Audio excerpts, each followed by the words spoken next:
So Hard Eyes was directed by Josh Rubin and it stars Olivia Holt and Mason Gooding, and it's about two people who are mistaken for a couple on Valentine's Day by a serial killer who is killing couples. So they try to survive, try to hide, and basically try to kill this person before they are killed themselves. So this was a movie that I was not entirely looking forward to. I thought the movie looked kind of generic. It didn't look like it was going to be that interesting or innovative, and it looked like it was going to be a very generic slasher movie. But I was intrigued because Josh Rubin was directing it. If you don't know his name, he directed the movie Werewolves Within, which I thought was a pretty funny movie overall. I was kind of curious to see what his follow up would be to that movie. And this is a movie that honestly I didn't go in expecting a whole lot, but I'm really glad that I saw this movie. I had a blast watching Hard Eyes. This is a really fun Valentine's Day movie. If you love horror movies, if you're a couple that loves horror movies, this will be a really good Valentine's Day movie for that. So, what did I like about this movie? First off, the acting is actually pretty good for the most part.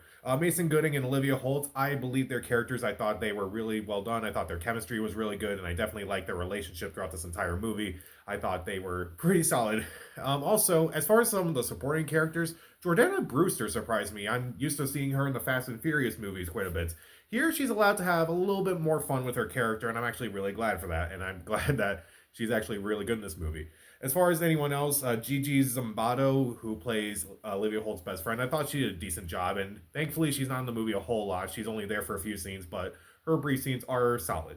And despite the fact that it is a horror movie, it's also a comedy. I would say it's honestly more comedic than it is scary. I think I laughed more than I was scared, but the jokes are pretty funny. They kind of caught me off guard throughout the entire movie, and I was actually really glad that this is more leading into the comedy than it was just the horror.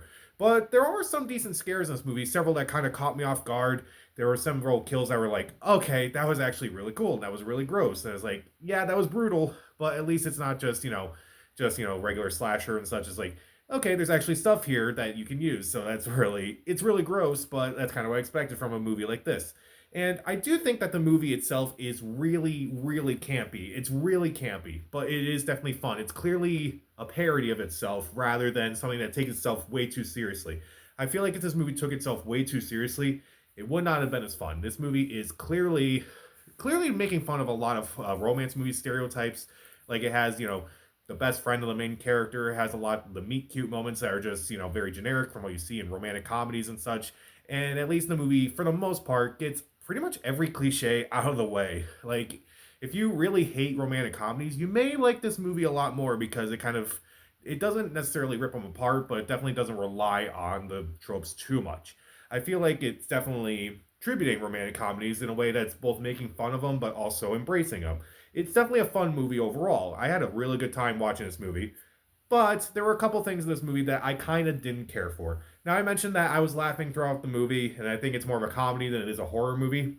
I definitely think there are some jokes that don't land. Like, there's a joke about Jordana Brewster and her detective partner that kind of falls flat. I didn't think it was that funny. And it's kind of weird that they have this joke and have one of those actors in the lead role, considering what they're known for. And I'm like, why would you make this joke and then cast this person to be in this role? It doesn't really make a whole lot of sense. I mean, it does make a lot of sense when you see the movie and see the performance, but at the same time, it's kind of odd that you have this joke in here. They don't really do much with it.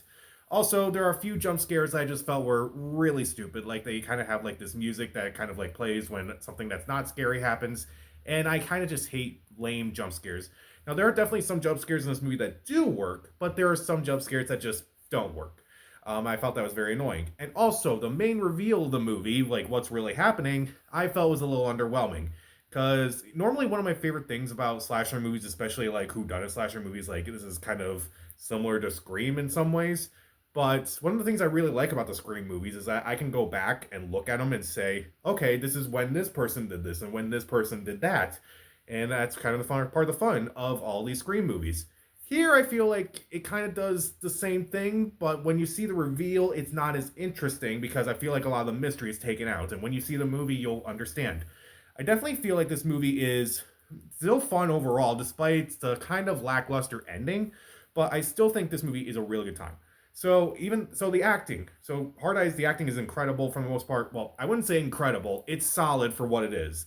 It's again, it's not supposed to be taken seriously. This is not the Godfather of horror movies by any means, but it's supposed to be a fun movie that's supposed to capitalize on Valentine's Day. So if you're if you don't have Valentine's Day plans, I would definitely check this movie out. So I would say for the movie, the acting is really good.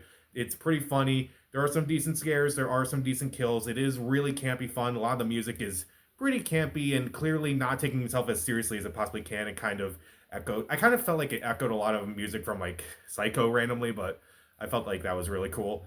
I also feel like it definitely pays tribute to a lot of romantic comedies, but like also making fun of them quite a bit. And even though I don't like some of the jump scares, I don't think the ending reveal is not that interesting. And also one joke that's just not very funny. And also, admittedly, I don't really like how this movie is shot, especially at night. I kind of just remembered that. A lot of the shots I think are a little too. I don't really like the way that it's shot, particularly towards the end of the movie. But it's mostly just a nitpick because I still thought this was a really good time overall, mainly because the two leads are really good. And again, a lot of the jokes are pretty funny. If you're I would say go into this movie expecting more of a comedy than a horror movie.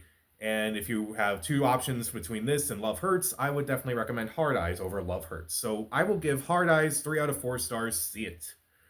So, what is your favorite odd romantic comedy in some way? Like, I don't know, like romantic comedy, but there's this twist to it. Like, like it's a horror movie or it's a sci fi movie. Favorite romance movie like that, whatever. Comment down below, subscribe to the channel. This is Pat. Stay safe.